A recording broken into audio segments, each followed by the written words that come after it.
আসসালামু আলাইকুম। আপনারা কেমন আছেন আপুরা ভাইয়ারা? আলহামদুলিল্লাহ আমরাও ভালো আছি। তো এই তো সংসারে টুকিটাকি কাজ নিয়ে আসলাম। মেয়েদের তো এটাই জীবন। তা যারা সাংসারিক মেয়েরা আছেন তারা আমরা একই।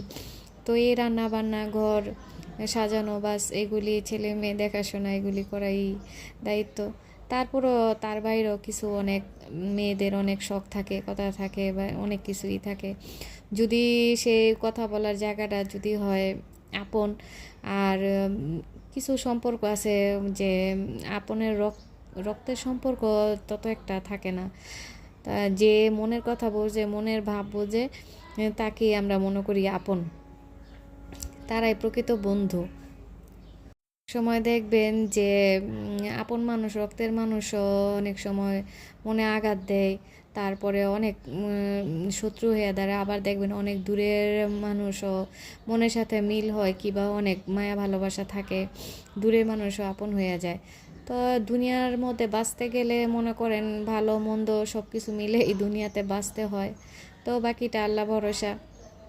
তো আমাদের জীবন সবার জন্য দোয়া করি যে সবাই সুখে শান্তিতে সবাই সাথে এক ভালোভাবে চলতে পারে।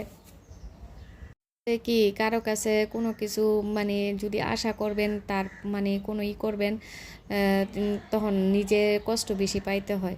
কোনো আশা করা না, বিনিময় ছাড়া যারা ভালোবাসবেন কিংবা তার জন্য করবেন, দেখবেন নিজে থেকেও খুব ভালো লাগে বিনিময় ছাড়া করলে। আর যদি ওইটার তার বদলতে কোনো আশা চান কিংবা চান, তখন দেখবেন মানে নিজের কাছে কেমন জানি লাগে, কি আমি করলাম, ও আমাকে করলো না, মানে এটা করা যাইব না। এটা এটা আমার আমার আমি আমার অভিজ্ঞতা থেকে আমি মানে জানি, আমার কারোর কিছু করতে পারলে আমার খুব খুশি লাগে।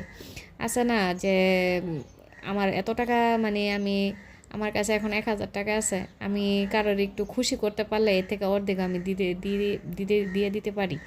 হ্যাঁ, আমি তখন মানে এতটা দ্বিধাবোধ করি না। তো আপনারা কেমন লাগলো ভিডিওটা? ভালো থাকবেন, আল্লাহ হাফেজ।